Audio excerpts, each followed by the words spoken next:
Qu'est-ce que ça fait, d'être un soldat fauché et pathétique? Olivia, ma jeune sœur, la fille que j'avais passé toute ma jeunesse à élever, m'a jeté cette insulte en plein visage, au beau milieu du repas de Noël. Son mari riait avec elle, se moquant de moi, parce que j'étais coincé dans un camp militaire, à compter chaque maigre centime de ma pension. Je suis resté là, assise, à regarder le sac de créateur qu'elle venait tout juste de déballer, et l'immense manoir dans lequel elle vivait. Il n'avait aucune idée que cette façade luxueuse était entièrement bâtie, sur mon sang, ma sueur, mes larmes, et 15 années de ma jeunesse. Je n'étais pas en colère. J'ai posé calmement mon verre de vin, j'ai souri, et j'ai répondu, « Alors, qu'est-ce que ça te fera, de savoir que ce soldat fauché ne paiera plus jamais une seule de tes factures ?» À l'instant exact où j'ai prononcé ces mots, le sourire de ma sœur s'est figé. Son visage est devenu d'une pâleur cadavérique. La fourchette que tenait son mari est tombée bruyamment dans son assiette. Son arrogance a disparu instantanément, remplacée par un regard de pure terreur. Mais leur cauchemar ne faisait que commencer, car ils ne se doutaient pas que j'étais sur le point de lancer officiellement l'opération.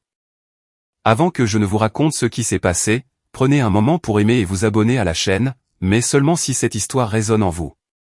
Et dites-moi, dans les commentaires, d'où vous regardez cette vidéo, et quelle heure il est chez vous. Je serrais le volant en cuir de mon camion, si fort que mes jointures en devenaient toutes blanches.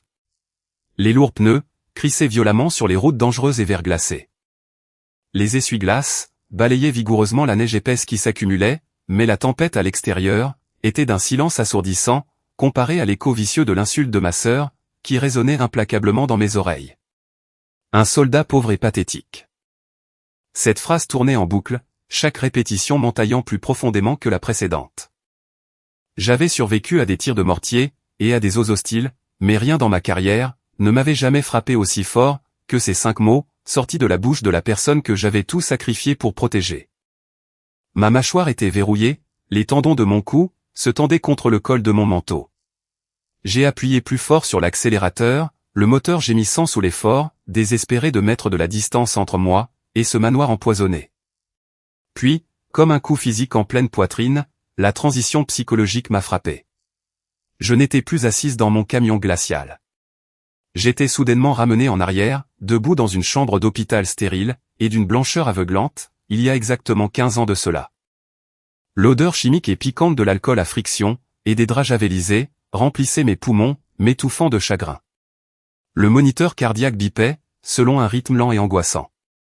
J'ai baissé les yeux, pour voir la main frêle, meurtrie et mourante de ma mère, agripper la manche immaculée, et lourdement empesée, de mon uniforme de la marine, que je venais tout juste de recevoir. Sa peau était fine comme du papier.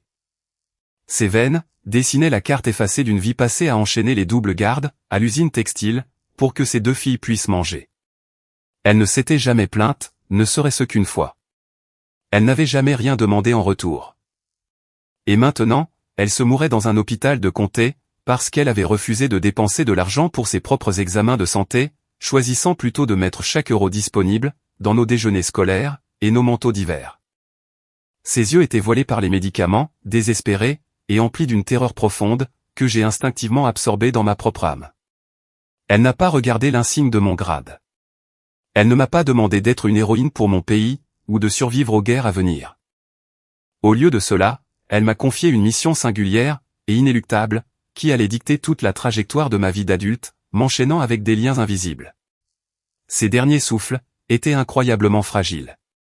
Un râle horrible, provenant des profondeurs de sa poitrine. Mais son dernier ordre était absolu et inflexible. Prends soin de ta sœur. Elle est trop jeune. Ma mère a chuchoté, sa prise se resserrant sur ma manche, avec une soudaine montée d'adrénaline, avant de se relâcher d'une manière totalement dévastatrice. Cette seule phrase déchirante est devenue mon commandement militaire suprême. J'ai passé les 15 années éreintantes qui ont suivi, à l'honorer, avec une loyauté aveugle et inconditionnelle. Tandis que je conduisais sous la neige, je visualisais les déploiements brutaux et destructeurs pour l'âme, que j'avais endurés pour tenir cette promesse. Je me suis souvenu d'avoir mangé des rations de combat froides et sans saveur, sur le pont Tanguan d'un porte-avions, au beau milieu d'un typhon. Mon estomac se retournait autant à cause des vagues, qu'à cause de la culpabilité, d'être si loin de la sœur qui, prétendument, avait besoin de moi. Je me suis souvenu d'avoir enduré des quarts de nuit glaciaux, dans des eaux hostiles infestées de pirates, me portant volontaire pour chaque patrouille dangereuse, saignant pour obtenir la prime de risque supplémentaire, juste pour satisfaire les demandes croissantes de ma sœur. Les appels téléphoniques arrivaient toujours au pire moment possible, à 3 heures du matin, heure locale pour moi. Sa voix dégoulinait d'un désespoir répété, affirmant que Tommy avait besoin d'un appareil dentaire, affirmant que l'école d'Emma augmentait ses frais, affirmant que le toit fuyait, et que l'entrepreneur exigeait un paiement initial. Et chaque centime de cette prime de risque, chaque goutte de cet argent gagné dans le sang, était viré directement sur le continent, sans une seconde d'hésitation. Cela finançait le défilé sans fin, de sac à main de créateur de ma sœur. Ces somptueuses vacances tropicales, dans des complexes hôteliers que je ne verrai jamais. La Porsche qu'elle garait dans l'allée, comme un trophée rutilant. Toute l'illusion pathétique, de son style de vie de classe supérieure, soi-disant bâti par elle-même, qu'elle diffusait à des milliers de followers, en ligne. Elle vivait comme une reine choyée, dans un manoir, construisant un faux empire sur les réseaux sociaux, fait de perfection soigneusement mise en scène, pendant que je dormais sur des couchettes en acier dur, dans un cercueil d'acier flottant, entièrement isolé du monde civil. Mon honneur aveugle avait involontairement créé un monstre. Et ce soir, ce monstre m'avait enfin montré son vrai visage, ingrat.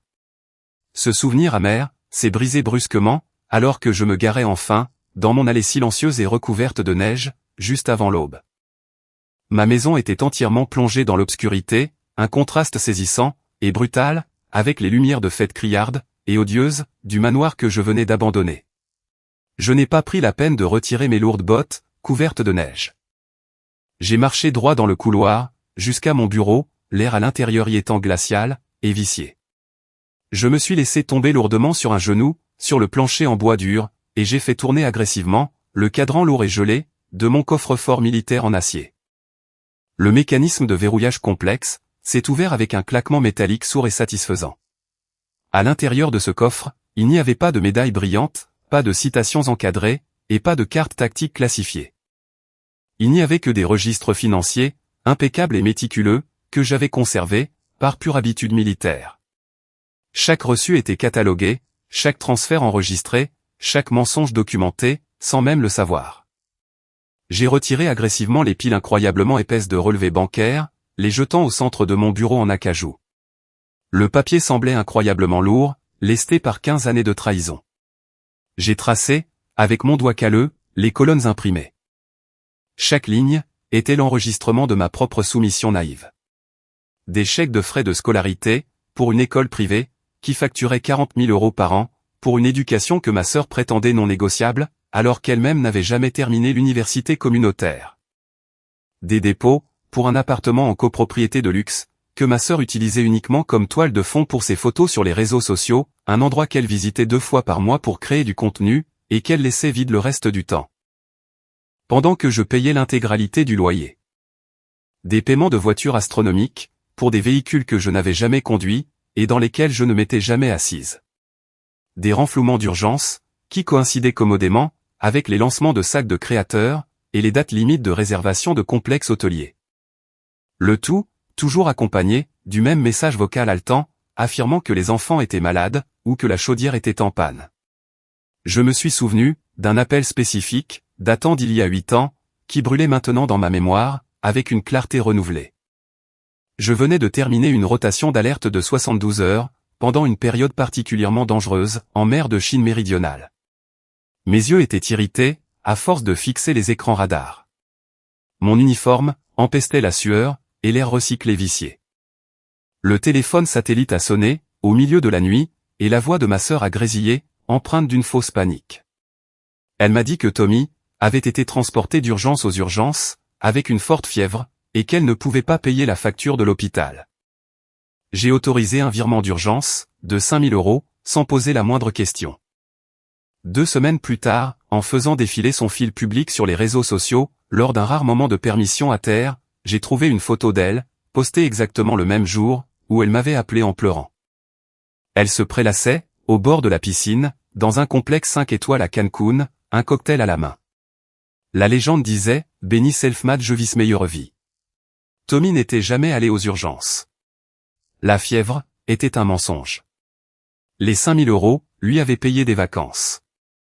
Chaque ligne sur mon bureau était un couteau dentelé qui se tordait dans mon dos. J'ai allumé mon ordinateur portable tactique. La lumière bleue, crue et impitoyable de l'écran, projetait une lueur fantomatique sur mon visage durci et épuisé. Mes doigts volaient sur le clavier, tapant à une vitesse chirurgicale, entrant les calculs finaux et dévastateurs dans la feuille de calcul principale. J'étais en train de faire le compte de chaque centime dont j'avais saigné pour maintenir à flot son faux empire depuis le jour de la mort de notre mère. Les colonnes s'allongeaient. Les chiffres grimpaient. Prime de déploiement à l'étranger, supplément de prime de risque, exclusion fiscale de zone de combat.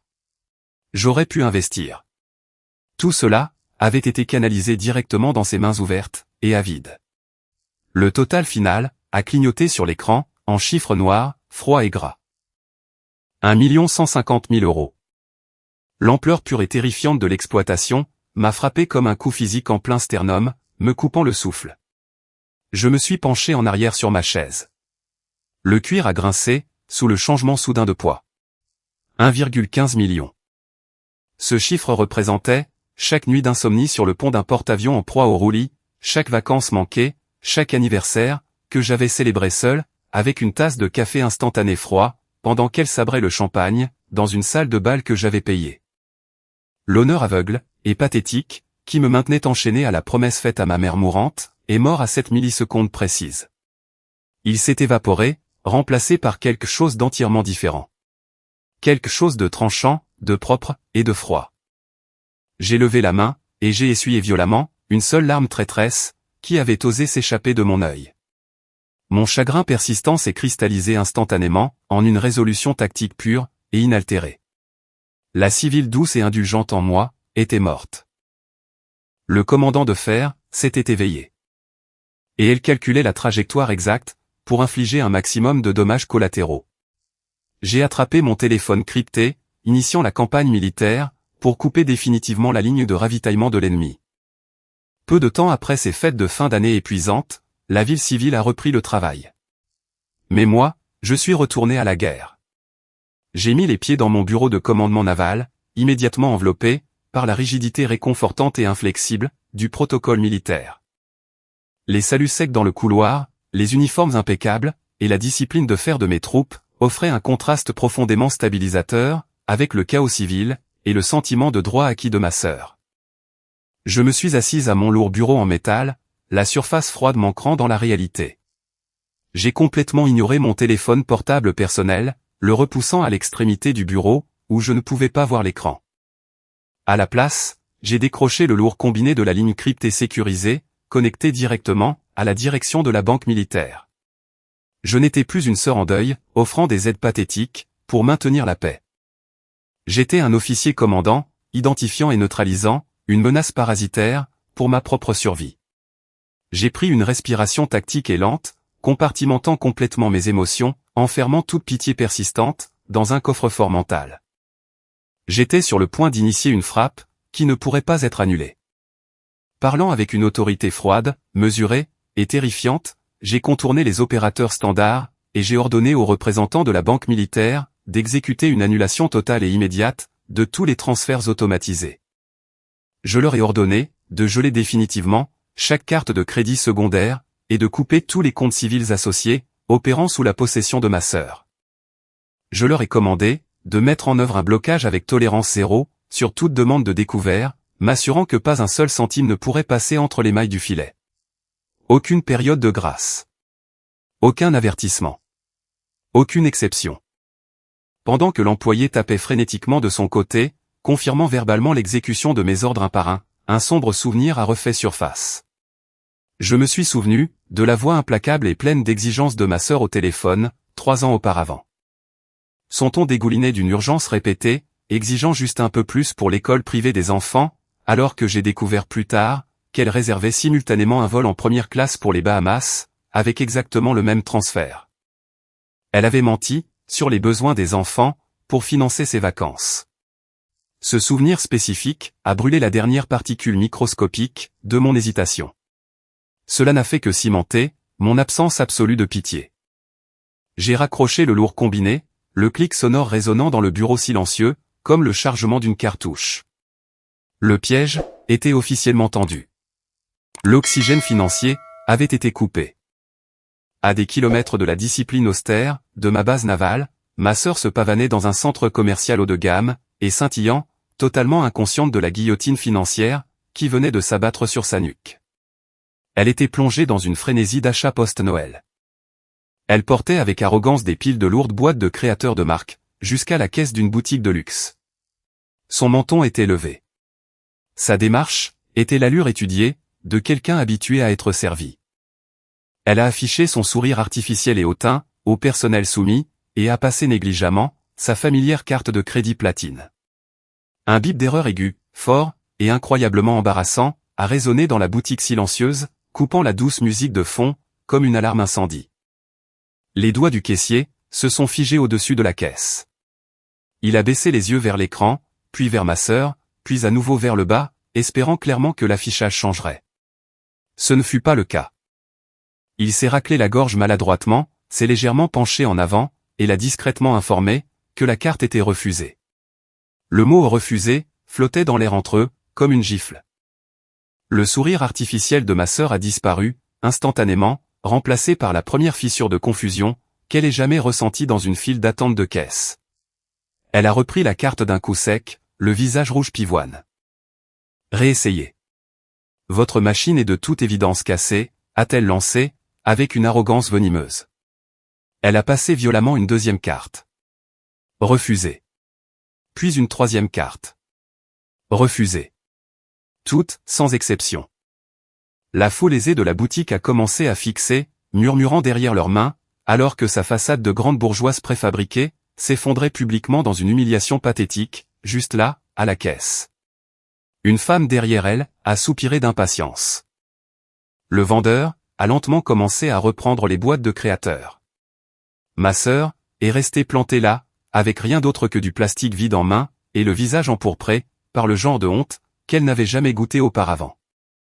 De retour dans le silence absolu de mon bureau, mon téléphone portable privé a commencé à vibrer violemment contre le bureau en métal.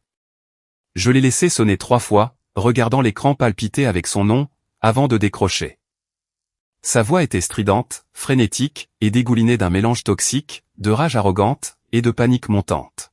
« Catherine, qu'est-ce qui cloche avec le système bancaire ?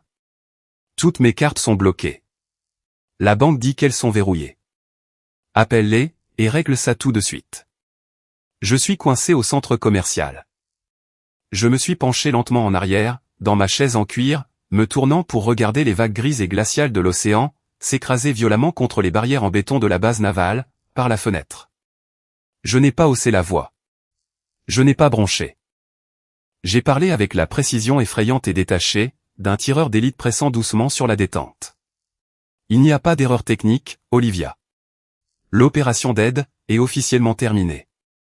Bonne année. Il est temps de voler de tes propres ailes. J'ai mis fin à l'appel immédiatement, bloquant définitivement son numéro de mon appareil. Puis j'ai posé le téléphone, face vers le bas sur le bureau en métal, et je suis retourné à mon travail. La ligne était coupée. La guerre avait commencé. Quelques heures seulement après le blocage de la carte de crédit, ils ont osé prendre d'assaut ma forteresse. Mon subordonné loyal, le lieutenant Vance, est entré à grands pas dans mon bureau, le visage tendu par une préoccupation professionnelle. Il m'a informé que 2 civils provoquaient une perturbation grave et grandissante aux portes principales. Il hurlait agressivement sur les sentinelles armées et exigeait de voir le commandant Pérez immédiatement. Les sentinelles demandaient l'autorisation d'intervenir. Je me suis levé calmement, mon visage étant un masque de pierre impénétrable. J'ai enfilé ma lourde veste d'uniforme, ajustant soigneusement mes insignes de grade et m'assurant que chaque bouton était parfaitement aligné. Alors que je sortais du centre de commandement, et que je traversais le tarmac glacial vers le poste de garde renforcé, un flashback viscéral et écœurant m'a frappé. Je me suis souvenu, d'eux faisant irruption, dans mon minuscule et exigu appartement, il y a 6 ans de cela, ignorant complètement mon épuisement, après une garde éreintante de 24 heures. Ils tambourinaient à ma porte à 11 heures du soir, exigeant l'argent du loyer pour un bail, qu'ils avaient signé sans me le dire. Mon beau-frère s'était affalé sur mon canapé sans y être invité, avait posé ses chaussures boueuses sur ma table basse, et avait critiqué mes meubles usés, pendant que ma sœur fouillait dans mon courrier, à la recherche de mes relevés bancaires. Ils avaient toujours traité mes limites, comme une blague. Ils avaient toujours traité ma maison, comme une extension de leurs droits acquis. Mais pas aujourd'hui. Aujourd'hui, ils étaient stupidement sortis de leur bulle de banlieue sécurisée, et s'étaient directement aventurés sur un territoire militaire et fédéral, où mon autorité n'était pas une suggestion, mais une loi absolue. À l'instant exact où je suis sorti, de derrière l'imposante barricade de barbelés, ma sœur s'est jetée en avant. Son visage était tordu en un masque hideux, et laid, de rage arrogante. Son coûteux manteau de créateur battait follement au vent glacial de la côte. Elle a immédiatement lancé sa tentative de culpabilisation la plus puissante, hurlant de façon hystérique. « As-tu perdu la tête? As-tu la moindre idée de l'humiliation que j'ai subie? Maman t'a dit de prendre soin de moi. Surtout pendant les fêtes, tu vas juste abandonner ta propre famille. » Mon beau-frère a bombé le torse, s'avançant pour projeter une autorité pathétique et totalement fausse. Il a exigé bruyamment que j'assume ma responsabilité familiale et que je répare ce qu'il appelait une erreur bancaire. Il a pointé son doigt vers le portail, comme s'il avait le moindre droit de formuler des exigences sur une installation militaire. Je suis resté parfaitement immobile. Un objet inamovible. Je n'ai pas interrompu sa crise de colère. Je ne me suis pas défendu. J'ai laissé leur cri civil, chaotique et pathétique, s'écraser inutilement contre ma discipline militaire, absolue et inflexible. J'ai compté leurs arguments, de la même manière que je compterais des tirs entrants, suivant chacun d'eux, les laissant épuiser leurs munitions. Lorsqu'ils ont enfin fait une pause pour reprendre leur souffle, j'ai bougé. Je n'ai pas argumenté avec eux. Je n'ai pas offert un seul mot de justification, et je ne suis pas entré dans leur guerre psychologique toxique. Lentement, et délibérément, en maintenant un contact visuel avec ma sœur, j'ai plongé la main dans la poche profonde de la poitrine de mon manteau. J'ai sorti l'énorme pile de relevés bancaires audités, lourdement agrafés, que j'avais imprimés ce matin-là. Avec un mouvement explosif soudain, alimenté par 15 ans de rage refoulée, j'ai claqué l'épaisse pile de papier sur le capot immaculé de leur voiture de luxe. Le bruit violent a claqué, comme un coup de feu dans l'air glacial, les faisant tressaillir tous les deux violemment. La bouche de ma sœur s'est refermée net au milieu d'une phrase. Mon beau-frère a titubé, en faisant un demi-pas en arrière. 1 150 000 €. J'ai grogné. Ma voix, dangereusement basse, tranchait ses pleurs hystériques, comme une lame dentelée. C'est le prix de la responsabilité que j'ai payé pour votre style de vie illusoire.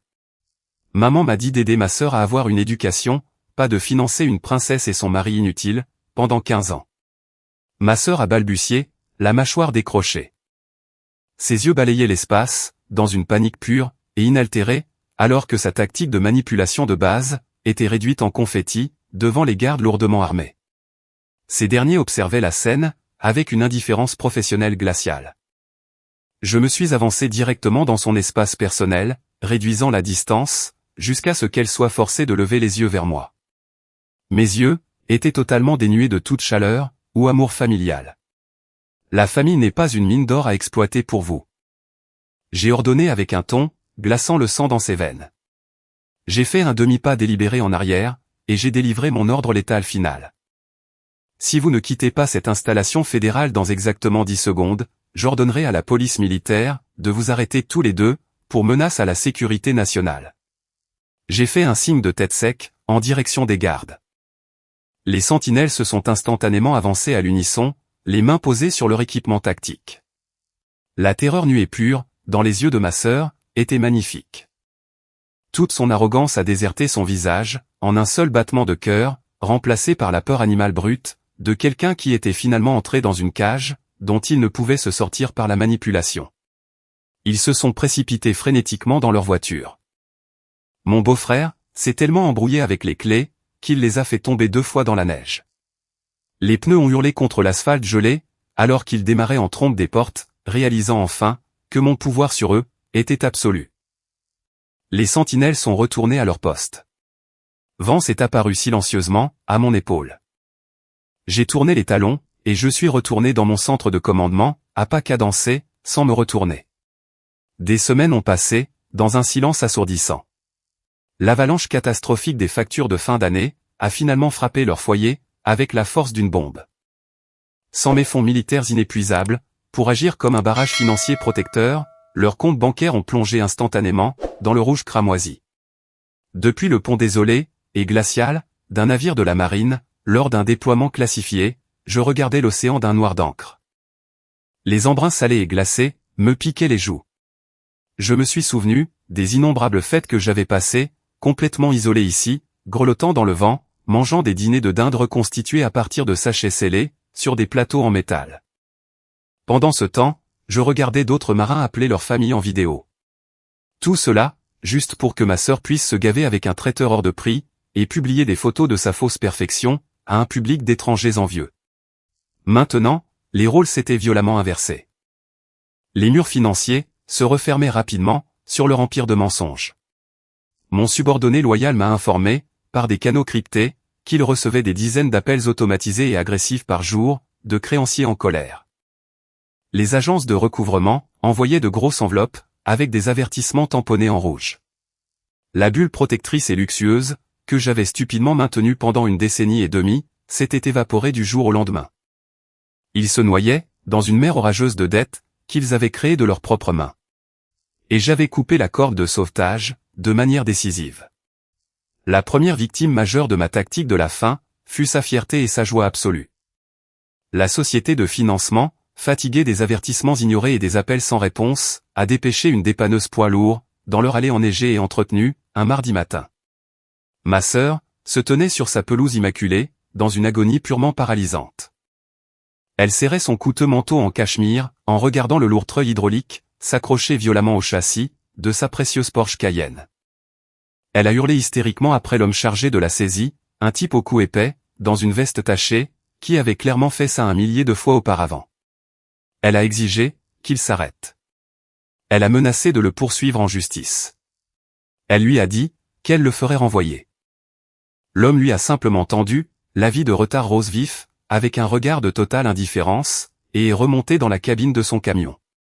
Le véhicule de luxe a été traîné en arrière, le long de l'allée, en plein jour. Son châssis gratté contre la bordure en béton, avec un grincement métallique insoutenable, à la vue de tout le quartier aisé, et enclin au jugement, derrière leurs fenêtres à rideaux. La couronne de métal scintillante de sa réussite fabriquée, a été violemment arrachée. La laissant là, seule, dans la boue glacée, totalement exposée en tant qu'impostrice, à la société même qu'elle avait essayé si désespérément d'impressionner. Un désespoir complet, et total, s'est installé dans leur maison glaciale. Mon beau-frère, entièrement dépouillé de sa fausse arrogance de cadre dirigeant, et de ses coûteux costumes sur mesure, a réalisé que son maigre salaire d'employé de bureau administratif ne pouvait même pas couvrir les courses de survie de base, pour ses 2 enfants en pleine croissance. Et encore moins le prêt hypothécaire, les factures de services publics, et la montagne de dettes de cartes de crédit. Ravalant son immense fierté pathétique, il a postulé pour un emploi de caissier humiliant, au supermarché local, pour gagner l'argent liquide quotidien, dont ils avaient désespérément besoin. Il a été forcé d'endosser un uniforme en polyester bon marché qui grattait, avec une étiquette à son nom épinglée de travers, sur sa poitrine. On était bien loin des cravates en soie, et des chaussures en cuir italien, qu'il portait, lorsqu'il prétendait être un homme d'affaires prospère, au dîner de ma sœur. Avant même que sa toute première journée de travail ne commence, le sombre directeur du magasin lui a tendu une pelle à neige rouillée, et a pointé l'entrée du doigt. Il a passé toute sa matinée, à pelleter péniblement, la neige sale et grise tachée de sel, de l'entrée du magasin. Son dos lui faisait mal. Ses mains douces et sans callosité, se sont rapidement couvertes d'ampoules, et se sont fendillées dans le vent glacial. Il a goûté à la réalité amère et humiliante, d'un travail manuel dur et éreintant, pour la toute première fois de sa vie, à l'abri et gâté. À travers toutes leurs souffrances grandissantes, j'ai maintenu un silence radio absolu, et inébranlable. J'étais un fantôme. Mon subordonné loyal, Vance, m'envoyait des mises à jour objectives et hautement cryptées, sur leur effondrement spectaculaire, livrées avec le même ton dépassionné, qu'il utilisait pour les briefings opérationnels. J'exécutais la tactique de la faim, d'une doctrine psychologique brutale mais hautement nécessaire. Conçue, pour laisser l'ennemi pourrir dans le désordre qu'il avait créé, jusqu'à ce qu'il se rende inconditionnellement. Alors que j'étais assise dans mes quartiers exigus sur le navire, lisant le rapport de Vance sur mon beau-frère, pelletant désespérément de la neige pour le salaire minimum. Un homme qui, autrefois, s'était assis à ma table de Noël, riant de ma carrière, et m'appelant un concierge du gouvernement glorifié. J'ai ressenti, une douleur éphémère et cuisante de culpabilité, se serrer dans ma poitrine. Une vieille habitude profondément ancrée, de ma nature surprotectrice, le fantôme du commandement mourant de ma mère, tirant encore sur les chaînes. Mais, je l'ai rapidement, et violemment, étouffé avec logique et discipline. Je savais, que si j'intervenais maintenant, si j'envoyais ne serait-ce qu'un seul euro de soulagement, ou un seul SMS de réconfort, la maladie terminale de leur sentiment d'avoir tous les droits, ne serait jamais guérie. L'infection, reviendrait plus forte, et plus résistante. Ils devaient sentir la brûlure. Ils devaient la sentir assez profondément, pour laisser une cicatrice. Je suis finalement rentré sur le continent, après le blackout total de ma mission classifiée, m'attendant à ce que la tactique de la faim, leur ait appris le silence, et l'humilité. Au lieu de cela, mon subordonné loyal, m'a immédiatement informé d'une contre-attaque venimeuse, et désespérée, qui m'a glacé le sang. Avec une fureur que je n'avais pas ressentie, depuis le repas de Noël. Refusant d'accepter la défaite, ma sœur s'était tournée vers les réseaux sociaux. Publiant un essai très calculé, et trempé de larmes, sur « ses pires fêtes de fin d'année ». Dans ce message, elle m'a magistralement dépeinte, comme un monstre militaire impitoyable et froid, qui avait abusé de mon autorité fédérale. Tout cela pour geler malicieusement, les comptes bancaires d'une famille sans défense, en plein cœur de l'hiver, laissant des enfants innocents mourir de faim. Elle affirmait que j'accaparais l'héritage de notre mère décédée. Elle affirmait que je l'avais menacée, avec des soldats armés. Chaque mot était un mensonge de précision, enveloppé dans suffisamment de vérité, pour être crédible. Le récit toxique s'est propagé comme un virus, à travers la communauté locale, retournant rapidement le quartier contre moi. Des mères qui ne m'avaient jamais rencontré, m'appelaient un monstre. Elle utilisait exactement la même guerre psychologique, qu'elle avait perfectionnée lorsque nous étions enfants. Jouant la victime impuissante, pour masquer ses propres abus horribles. Et le public, avalait ça tout cru. La présidente de l'association locale de parents d'élèves, Linda Sterling. Une femme qui se nourrissait des drames de banlieue, de la même manière que ma sœur se nourrissait des sacs de créateurs, a pris la tête de la campagne de ragot du quartier, avec un enthousiasme terrifiant. Elle m'a publiquement qualifié de tante cruelle et abusive, dans son bulletin communautaire. Elle a excité les mères du quartier, avec des récits dramatiques, et exagérés, des traumatismes fabriqués de ma sœur.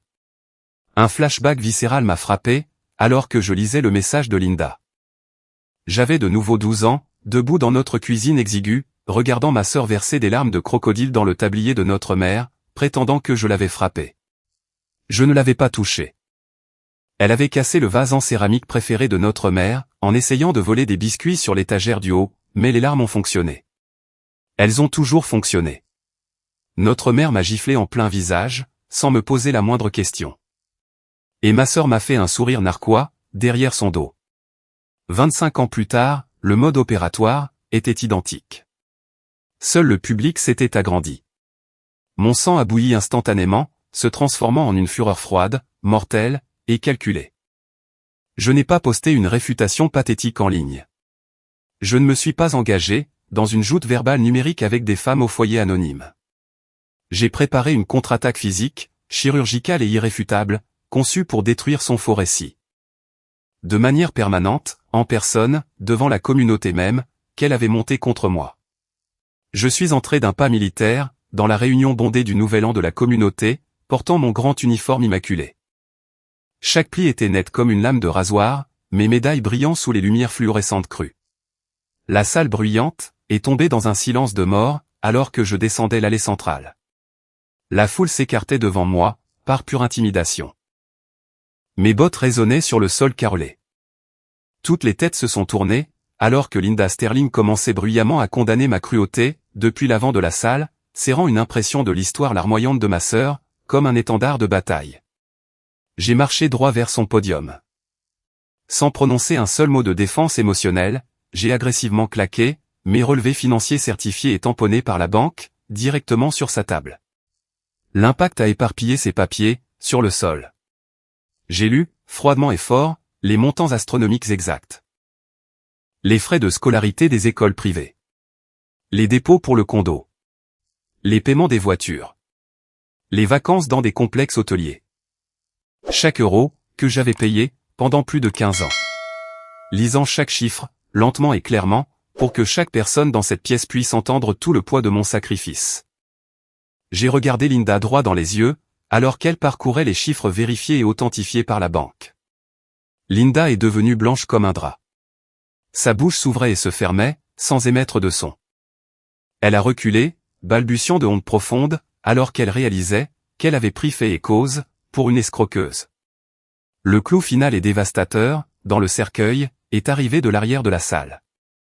J'avais secrètement invité James Mitchell, le directeur de la salle d'exposition de voitures de luxe, lui demandant d'apporter uniquement ses dossiers et son honnêteté. Voyant les documents sur la table, il est sorti de la foule. Un homme grand, au franc-parler, en veste de sport grise, qui n'avait aucun intérêt pour la politique de quartier. Il n'a pas chuchoté.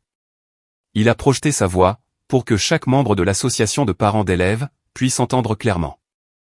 Cette Porsche saisie n'était pas la sienne, a-t-il annoncé bruyamment, à la foule stupéfaite. Elle était entièrement financée, et garantie, par le commandant Catherine Pérez. Olivia a raté 3 paiements, à la seconde même où l'argent de sa sœur s'est arrêté. La salle a explosé, en exclamations, et en murmures furieux. La toile de mensonge fragile de ma sœur s'est brisée instantanément, en 1 million de morceaux irréparables. Elle se tenait figée dans la dernière rangée, son visage d'un gris maladif. Ses mains s'agrippaient à la chaise devant elle, si fort que ses jointures étaient devenues blanches. Je me suis avancé, refusant de rester passive. J'ai plongé mon regard dans celui de ma sœur, pour donner l'ordre d'exécution finale. Ton faux empire est mort, Olivia. Tu n'as plus rien derrière quoi te cacher. La foule a tourné ses regards dégoûtés vers elle. Et elle s'est recroquevillée, complètement détruite. Linda Sterling a quitté la salle, sans regarder personne. Sa crédibilité s'était brisée en même temps que les mensonges de ma sœur. Si vous ressentez un profond sentiment de justice, en voyant cette manipulatrice arrogante faire enfin face aux conséquences brutales de ses mensonges en public, veuillez aimer cette vidéo. J'aimerais beaucoup que vous partagiez dans les commentaires vos propres expériences de dénonciation de parents toxiques. Peu de temps après la désastreuse réunion communautaire, l'ultime conséquence financière inévitable est arrivée à leur porte. La banque a dépêché un agent pour coller un avis de saisie immobilière rouge vif et juridiquement contraignant, avec un préavis de 30 jours, directement sur la porte d'entrée de leur vaste manoir. L'adhésif a arraché la peinture lorsque l'agent l'a pressé en place, laissant une plaque de bois brut et exposée sous l'extérieur blanc immaculé. À l'intérieur de la maison, la situation était de plus en plus désastreuse. Le chauffage avait été coupé, en raison de mois de factures de services publics impayés. L'eau coulait, sur une ultime période de grâce. Le sapin de Noël, géant et ostentatoire, de ce dîner fatidique, exactement celui où elle m'avait insulté, entouré des cadeaux coûteux que j'avais payés, trônait maintenant complètement mort et desséché, dans le salon glacial. Il laissait tomber des aiguilles brunes et sèches, sur le coûteux tapis persan, avec un léger crépitement. Les branches s'affaissaient, sous le poids des ornements impayés. Un ange en cristal pendait, de la branche supérieure, incliné de travers, accrochant la lumière grise des fenêtres sans rideaux. Il se dressait, comme un parfait symbole physique pathétique, de leur fausse vie en décomposition. Pourrissant de l'intérieur, pendant qu'ils gelaient dans le noir. À l'intérieur de la maison froide et sombre, leur mariage s'est violemment fracturé, sous l'immense pression de la pauvreté. Les accusations fusaient comme des poignards venimeux, à travers la pièce glaciale. La première nuit où le chauffage a été coupé, ils ont dormi avec leurs manteaux, empilant toutes les couvertures de la maison sur les lits des enfants. Grelottant dans l'obscurité, avec rien d'autre entre eux, qu'un silence toxique et étouffant. Dès la 2e semaine, le silence avait éclaté, en violentes disputes hurlantes, qui résonnaient sur les murs vides. L'illusion de leur amour parfait, digne des réseaux sociaux, a été brutalement dépouillée, par les ventres vides, et les températures glaciales. Selon le rapport de Vance, les voisins ont appelé la police à 2 reprises, pour tapage nocturne. Mon beau-frère accusait ma sœur, de dépenser de manière trop inconsidérée, pointant du doigt le placard encore rempli de vêtements de créateurs, qu'il ne pouvait pas manger. Ma sœur l'accusait, d'être trop pathétique pour gagner un vrai salaire.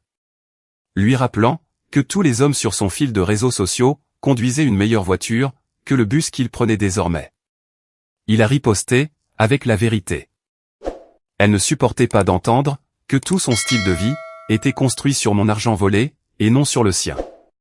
Et qu'elle n'avait jamais gagné un seul euro du luxe qu'elle affichait en ligne. Elle l'a giflé en plein visage, assez fort, pour laisser l'empreinte rouge d'une main sur sa joue. Et lui a dit qu'il était moins un homme que le concierge de l'école de sa fille. Il a attrapé sa fine veste et a franchi la porte d'entrée. La claquant si fort que la vie de saisie scotchée à l'extérieur a voltigé sur le sol. Les enfants étaient blottis à l'étage, dans le noir, écoutant chaque mot à travers les murs fins.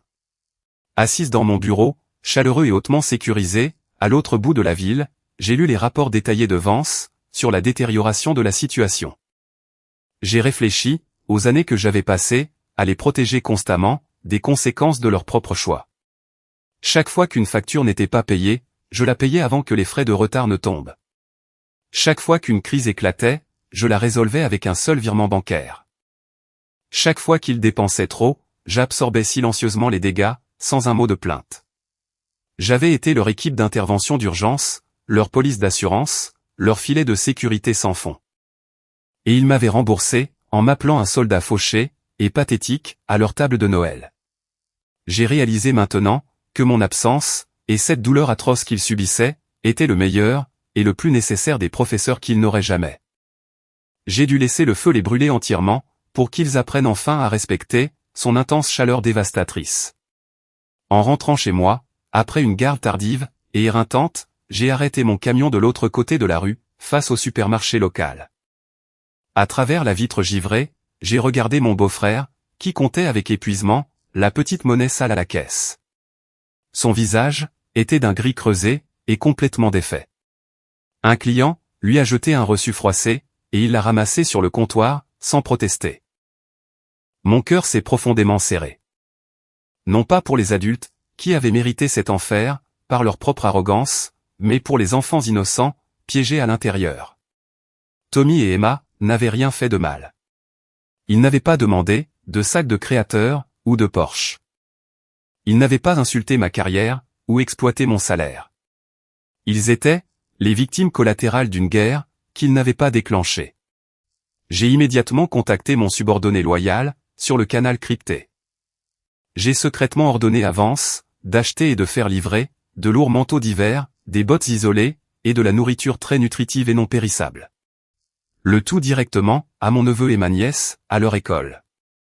J'ai explicitement ordonné à l'administration de l'école de garder le donateur strictement anonyme. Pas de carte. Pas de mots. Aucune trace menant à moi. Je me suis assuré que les enfants ne subissent jamais la morsure physique de cette guerre. Protégeant les innocents, tout en punissant les coupables. C'était le seul compromis que ma conscience autorisait. Et je l'ai fait, sans hésitation.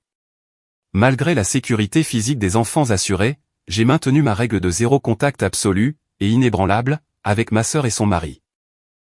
Ils devaient toucher le fond. Ils devaient ressentir l'abîme terrifiant et étouffant de perdre tout ce qu'ils croyaient avec arrogance leur être intrinsèquement dû. Je me suis assise dans l'ombre sombre de la cabine de mon camion. Le moteur tournant doucement au ralenti. Maintenant une vigile silencieuse et froide sur leur destruction. J'ai regardé mon beau-frère terminer son service épuisant. Il a fermé la fermeture éclair de sa fine veste, risiblement inadéquate pour les températures glaciales, et s'est mis en route dans le vent mordant vers l'arrêt de bus. Sa voiture a disparu depuis longtemps, saisie en même temps que la Porsche de sa femme. Il se tenait seul sous un lampadaire vacillant, tapant du pied pour se réchauffer. Un homme qui, autrefois, s'était moqué de ma pension, priant maintenant pour qu'un bus arrive avant que ses doigts ne s'engourdissent. J'attendais patiemment le moment inévitable où leur fierté arrogante se briserait enfin en deux, sous le poids écrasant et indéniable de la réalité. La fin était proche. Pendant un violent blizzard nocturne, la sonnette de ma lourde porte en chêne a retenti, de manière incessante. Le son a percé le silence de ma maison, comme une alarme. Stridente et désespérée. Quelqu'un appuyait sur le bouton de tout son poids. J'ai posé le livre que je lisais, un livre de poche corné que j'avais emporté lors de 3 déploiements, j'ai traversé le couloir jusqu'à la porte d'entrée, et je l'ai ouverte. Mon beau-frère se tenait sur mon Porsche, grelottant violemment, dans son uniforme de supermarché humide et bon marché. Il était complètement trempé, jusqu'aux os. Son badge était toujours épinglé sur sa poitrine. Le plastique était légèrement fêlé, son nom d'employé imprimé en lettres majuscules délavées. Ses lèvres étaient légèrement bleutées. Un sac d'épicerie en plastique pendait de sa main gauche, contenant ce qui semblait être un paquet de biscuits de la marque du magasin, à moitié mangé, et une pomme meurtrie. Les restes d'un repas de salle de pause, qui était clairement tout ce qu'il avait mangé, ce jour-là. L'homme qui s'était autrefois moqué de ma carrière militaire. L'homme qui s'était fièrement moqué de ma pension. Et qui m'avait appelé, une employée du gouvernement glorifiée, à ma propre table de Noël, était complètement brisé. Il pleurait ouvertement, ses larmes se mélangeant, à la neige glacée qui fondait sur son visage. Ses épaules tremblaient, avec le genre de sanglots, qui ne viennent pas de la tristesse, mais d'une reddition totale. D'un homme dont la fierté, avait été réduite en poussière, et ravalée, avec le goût amer de la froide réalité. Il n'a pas essayé, de justifier ses actions. Il n'a pas cherché d'excuses. Il n'a pas essayé de me manipuler, ou de broder une histoire. Il n'a pas mentionné le nom de ma sœur. Et n'a pas tenté de négocier un accord en son nom. Il n'a parlé que pour lui-même. J'ai été un lâche, Catherine, a-t-il sangloté, prononçant enfin, la vérité absolue, et pathétique, directement en face. J'ai échoué à protéger mes propres enfants, et je les laissais t'utiliser, parce que j'étais trop faible, pour gagner ma propre vie. Je t'en supplie, nous n'avons plus rien. Nous sommes affamés. Il a admis qu'il avait eu complètement tort, d'autoriser ces abus. Il a admis, qu'il savait ce que ma sœur faisait avec mon argent, et n'avait jamais essayé, ne serait-ce qu'une fois, de l'arrêter, parce que le style de vie était trop confortable, pour être remis en question. Il m'a dit, qu'il l'avait vu inventer de fausses urgences, pour soutirer plus d'argent de mes déploiements, et qu'il n'avait rien dit. Il m'a dit, qu'il l'avait entendu rire au téléphone, avec son ami, de la crédulité du « soldat », et qu'il avait ravalé sa honte, pour se verser, un autre verre du vin, que j'avais acheté sans le savoir. J'ai écouté dans un silence absolu. Les bras croisés. Le dos droit. Laissant ses excuses angoissantes, se perdre dans le vent glacial, sans offrir une once de réconfort, ou un seul mot de réassurance. J'ai regardé ses larmes tomber, sur mon paillasson, et gelé en de minuscules cristaux. Puis je me suis écarté, et je l'ai laissé entrer, dans mon couloir chaleureux. Mais rien de plus. Pas de nourriture. Pas de café. Pas d'étreinte. Il s'est assis, sur le banc près de ma porte, faisant goûter la neige fondue sur le carrelage, et a attendu. Le lendemain matin même, la véritable architecte de la catastrophe, est arrivée. Ma sœur, a lentement remonté mon allée. Elle était tout à fait méconnaissable. Dépouillée de son lourd maquillage, contouring, de ses sacs de créateurs coûteux, de son brushing parfaitement entretenu, et de son sourire arrogant. Elle était une coquille de femme vide, et terrifiée. Ses cheveux, pendaient, mous et non lavés, autour de son visage émacié. Son manteau, était le même cachemire qu'elle avait porté lors de la saisie, maintenant taché, et peluchant au poignet. Elle s'est effondrée lourdement à genoux, dans la neige épaisse et glaciale, sur mon porche. Hurlant de façon hystérique, elle a attrapé le tissu de mon pantalon d'uniforme. Me suppliant de sauver ses enfants, de la réalité terrifiante, de devoir dormir dans un refuge pour sans-abri. Je t'en supplie, Catherine, je suis désolé. Je suis tellement désolé. Ne les laisse pas prendre la maison. Je ferai n'importe quoi. A-t-elle gémi, sa voix se brisant, désespérée de retrouver le sauveur inconditionnel, qu'elle avait assassiné quelques mois auparavant. Elle a levé les yeux vers moi, avec un regard terrifié. Son visage sans maquillage, était couvert de plaques rouges, et gonflé. Et j'ai pu voir l'instant exact, où elle a réalisé, que ses fausses larmes et ses manipulations psychologiques, n'avaient plus aucun effet, sur le soldat qui se tenait devant elle. L'ancienne Catherine, celle qui se serait effondrée au premier sanglot, avait disparu. J'ai baissé les yeux, vers la femme pathétique agenouillée, qui m'avait saigné à blanc, pendant 15 années éreintantes. Je n'ai pas tressailli. Je ne me suis pas agenouillé dans la neige, pour la prendre dans mes bras. J'ai détaché ses mains glacées de mon uniforme, et j'ai fait un pas délibéré en arrière. Dégageant l'autorité intouchable d'un officier, qui avait pris sa décision, bien avant que ce moment n'arrive. J'ai glissé la main dans la poche de poitrine de mon lourd manteau militaire, et j'ai sorti un épais document, juridiquement contraignant, que j'avais fait rédiger par mes avocats, des semaines auparavant. Anticipant ce scénario exact. Ce sont les conditions de la reddition, ai-je déclaré, avec une précision chirurgicale, ma voix entièrement dépourvue de pitié, ou d'affection fraternelle. J'ai exigé qu'ils entrent tous les deux dans ma maison, pour entendre leur sort final, et non négociable. Ils sont entrés en titubant, laissant des traces de neige sur le sol, et se sont assis côte à côte, comme des condamnés à mort, sur mon canapé.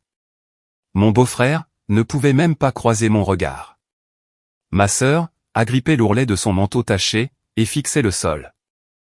Je me suis tenu au-dessus d'eux, dictant les règles strictes et inviolables, de leur survie. Premièrement, j'établirai un fonds d'éducation, et de soins médicaux indépendants, pour Tommy et Emma. Mais vous paierez, chaque dépense de la vie courante, hypothèque et paiement de voiture, à partir de vos propres salaires gagnés. Pas un seul centime de mon compte ne touchera plus jamais vos poches.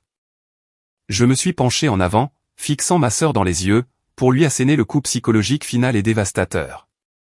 Deuxièmement, Olivia, tu vas enregistrer une vidéo publique, pour te rétracter de tes mensonges, me présenter des excuses formelles, et admettre 15 ans de parasitisme financier.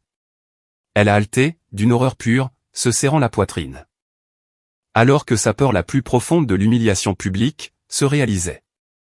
Sa bouche s'est ouverte pour protester, mais les mots sont morts dans sa gorge. Elle a regardé son mari. Il fixait le sol. Elle a regardé le compte à rebours de la saisie, qui tournait dans son esprit. Elle a regardé l'épais document légal dans ma main. Le piège était solidement fermé. Il n'avait absolument aucun autre choix que de se rendre. Le matin de la dernière échéance non négociable de la banque est arrivé. Il restait moins de 24 heures avant que la saisie ne soit exécutée de manière agressive par le shérif, entraînant leur expulsion physique dans la rue glaciale. L'atmosphère dans mon salon était d'une lourdeur étouffante. Tendue, par la sombre réalité d'un sans-abrisme imminent. Ma sœur et son mari étaient assis de façon rigide à ma table à manger. Leurs mains tremblaient violemment. Ma sœur essuyait des larmes d'une humiliation profonde et atroce, alors qu'elle saisissait lentement le lourd stylo en métal que j'avais fourni. Elle a lu le jargon juridique strict, qui lui retirait l'accès à mon argent pour toujours. Ses lèvres bougeant silencieusement, sur chaque clause. La réalité, de sa défaite absolue, et inconditionnelle, s'est abattue sur ses épaules. Elle a réalisé qu'elle devrait occuper un vrai travail, pour le reste de sa vie. Fini les brunchs sponsorisés. Fini les vidéos de déballage de produits de créateurs. Fini les mensonges. Elle a pressé le stylo, sur le papier épais, signant son nom d'une main tremblante. L'encre vacillait sur la ligne de signature, comme le rythme cardiaque d'une machine mourante. Se liant juridiquement, à une vie d'indépendance exténuante, et sans assistance. Fini les urgences fantômes. Fini les frais de scolarité fabriqués de toutes pièces. Fini les vols en première classe, déguisés en factures d'hôpital. Son mari a signé immédiatement après elle. Sa signature était à peine lisible, à cause de ses tremblements. Le stylo, glissant presque, de ses doigts couverts d'ampoules, et rugueux par le travail. Ils ont formellement et légalement accepté la destruction totale de leur style de vie somptueux. Avec 2 signatures, qui ont pris moins de 10 secondes à exécuter, mettant fin à un arrangement parasitaire, qui avait consumé 15 années de ma vie, et plus d'1 million d'euros de mes revenus gagnés. Alors que je vérifiais minutieusement les signatures, m'assurant que chaque initiale était à sa place, que chaque date était correctement écrite, et que chaque clause était juridiquement irréfutable.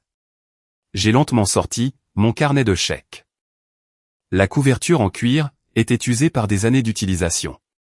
Chaque chèque précédent dans son registre était l'enregistrement de ma vie financière disciplinée et gérée avec soin. J'ai écrit le montant exact et soigneusement calculé, nécessaire pour stopper la saisie.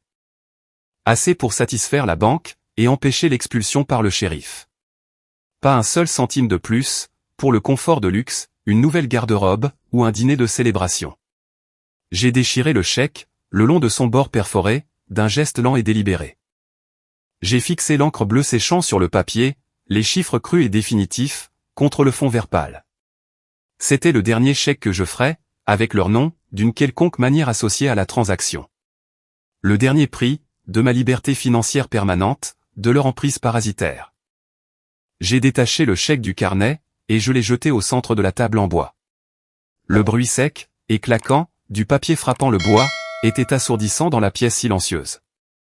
Les faisant sursauter tous les deux. Mes yeux les ont transpercés. C'est la dernière fois que l'armée réapprovisionne cette famille. J'ai ordonné, ma voix résonnant, d'une finalité terrifiante. Le poids écrasant de cette phrase a anéanti les derniers vestiges persistants de leur sentiment de droit parasitaire. Il fixait le chèque, l'encre bleue encore humide. Réalisant que le puits magique et sans fin de mon salaire s'était finalement tari pour de bon. S'ils prenaient encore du retard sur leur prêt hypothécaire, je laisserais la banque prendre la maison, sans une seconde d'hésitation. Ce n'était pas une menace. C'était un fait. J'ai croisé les bras, et je me suis tenu directement au-dessus de ma sœur. La supervisant froidement, alors qu'elle prenait son smartphone, et activait la caméra. Étouffant ses larmes, le visage nu et totalement vaincu, elle a appuyé sur « Enregistrer ». Le point rouge a clignoté. Elle ne s'est pas contentée de pleurer. Elle s'est confessée. Je vous ai tous menti, a-t-elle sangloté devant l'objectif. J'ai profité du salaire militaire de ma sœur pendant 15 ans, pour financer un style de vie factice. Elle n'est pas un monstre. C'est moi le parasite. Je suis profondément désolé de l'avoir calomniée. Elle a publiquement admis son parasitisme, aux yeux du monde, se rétractant complètement de son rôle de victime, et s'excusant pour ses horribles mensonges. Sa voix a craqué, sur le mot « parasite ». Ses mains tremblaient tellement, que la caméra vacillait. Mais chaque mot a été enregistré. Chaque aveu a été capturé. Le masque était définitivement détruit. La catharsis que j'ai ressentie était absolue. Le temps a coulé, emportant lentement les débris toxiques de notre passé. L'hiver brutal et impitoyable a finalement fondu, pour laisser place à un dimanche de Pâques, radieux et chaleureux. Plusieurs mois s'étaient écoulés, depuis la signature du contrat de reddition, dans mon salon. Le silence angoissant, et la tension électrique et hostile, entre nous, s'était lentement guéri, pour devenir un respect prudent, et profondément mérité. Nous nous sommes réunis chez eux, pour un dîner de printemps, modeste et tranquille. L'atmosphère était totalement dépourvue de l'arrogance toxique, de l'obsession matérialiste, et des moqueries cruelles, qui avaient empoisonné le précédent dîner de Noël. L'air à l'intérieur de la maison semblait remarquablement léger, comme si une sombre malédiction étouffante avait finalement été levée des épaules de la famille. Nous n'étions plus un commandant et ses prisonniers. Nous redevenions, prudemment, une famille. Mon beau-frère se tenait fièrement dans la cuisine. Un homme complètement métamorphosé. Il ne portait plus de coûteux costumes de créateurs immérités, ou n'essayait plus d'agir comme un riche cadre, lors de cocktails financés par mes déploiements volés. Il était maintenant un fier chef de car au supermarché, promu après 3 mois, à arriver tôt et à partir tard, sans se plaindre. Son uniforme original de caissier en polyester a été remplacé par une chemise d'entreprise un peu plus belle, avec son titre proprement brodé, sur la poche. Il avait encadré la souche de son premier vrai chèque de paie, et l'avait accroché sur le réfrigérateur, à côté des dessins d'école des enfants. Un petit acte, qui en disait plus long, que n'importe quelles excuses qu'il pourrait jamais verbaliser. Il parlait avec la dignité silencieuse, et ancrée, d'un homme qui gagne enfin son propre pain, grâce à un dur labeur. Ses mains étaient calleuses désormais. Les ampoules de son premier jour de pelletage s'étaient cicatrisées en une peau dure et honnête. Quand il m'a serré la main à la porte, sa poigne était ferme et sans honte. La poignée de main d'un homme qui n'avait plus besoin de faire semblant. Ma sœur, totalement débarrassée de son faux maquillage lourd et glamour, et de son obsession pour les réseaux sociaux, cuisinait en fait un repas simple et copieux, avec un soin sincère. Ses mains montraient de légers signes de véritable travail domestique. Une petite marque de brûlure sur son pouce, à cause de la grille du four. Elle avait pris un emploi administratif à temps partiel, dans un cabinet dentaire, et étudié pour obtenir une certification le soir, après que les enfants soient allés au lit. La garde-robe de créateur, qui avait autrefois occupé tout un dressing, avait été vendue dans une friperie de dépôt-vente. Les bénéfices ont été appliqués directement à leur facture de service public en souffrance. Elle n'a pas sorti son téléphone une seule fois, pour poster une photo de la nourriture. Elle n'a pas arrangé les assiettes, pour un éclairage optimal. ou n'a demandé à personne de garder sa fourchette en l'air, pendant qu'elle capturait l'angle parfait. Le repas modeste, un rôti mijoté avec des légumes racines, et des petits pains faits maison, avait un goût infiniment meilleur, que n'importe quel traiteur de luxe prétentieux, qu'il n'avait jamais acheté, avec mon argent volé. Cela avait un goût de vrai. Les enfants ont couru avec excitation, dans la salle à manger. Leur rire innocent, a rempli la maison, d'un son qui avait été absent, depuis bien trop longtemps. Tommy, mon neveu de 12 ans, a tiré ma chaise pour moi, avant de s'asseoir lui-même. Un petit geste de respect, que son père lui avait clairement enseigné. Il avait grandi au cours des derniers mois, le visage plus fin, mais ses yeux étaient vifs et clairs, ne portant plus le regard anxieux et confus, d'un garçon piégé dans une maison pleine d'adultes hurlants. Il m'a dit doucement, presque timidement, qu'il avait d'excellentes notes à l'école, et qu'il avait rejoint l'équipe d'athlétisme. Il m'a dit, qu'il voulait mériter les choses par lui-même désormais, et ne pas les recevoir toutes cuites dans le bec. Je lui ai fait un signe de tête, et il s'est assis un peu plus droit, sur sa chaise. Ma nièce Emma s'est précipitée vers moi, les yeux écarquillés par une pure et totale admiration. Elle ne m'a pas demandé un nouveau jouet, ou une virée shopping. Elle n'a pas mentionné, une seule marque de créateur, ou supplié d'aller au centre commercial. Au lieu de cela, elle a doucement tracé, les rubans militaires colorés épinglés sur la poitrine de mon uniforme, ses petits doigts touchant soigneusement chacun d'eux. Comprenant pleinement, ce qu'il représentait maintenant, après avoir vu la force, qu'il avait fallu pour sauver cette famille, d'elle-même. Tante Catherine, je suis tellement fière de toi, a-t-elle chuchoté, en serrant fort ma taille. J'ai souri. Un vrai sourire profond, qui a enfin atteint mes yeux. Le premier, depuis bien avant ce dîner de Noël. Ma main s'est posée doucement, à l'arrière de sa tête. Et je l'ai tenue, pendant un long moment, laissant la chaleur de ses petits bras autour de ma taille, dégeler lentement les derniers bords gelés, d'un cœur qui avait passé 15 ans, enfermé dans le devoir et la douleur. Le fardeau lourd, et étouffant de l'exploitation financière, s'est finalement levé de mes épaules, se dissipant entièrement dans le chaud air printanier. En regardant autour de la pièce, ma famille profondément transformée. Le chef de quart, qui avait trouvé sa dignité, dans le travail honnête. La sœur, qui avait enfin appris le véritable coup d'un repas, qu'elle cuisinait de ses propres mains.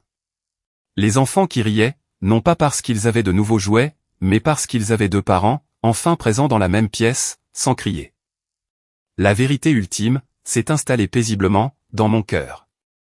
J'ai réalisé que je n'avais pas détruit ma famille, avec la tactique de la faim. Je les ai sauvés d'eux-mêmes. En imposant une discipline brutale et intransigeante, j'ai guéri leur maladie terminale, du sentiment que tout leur était dû.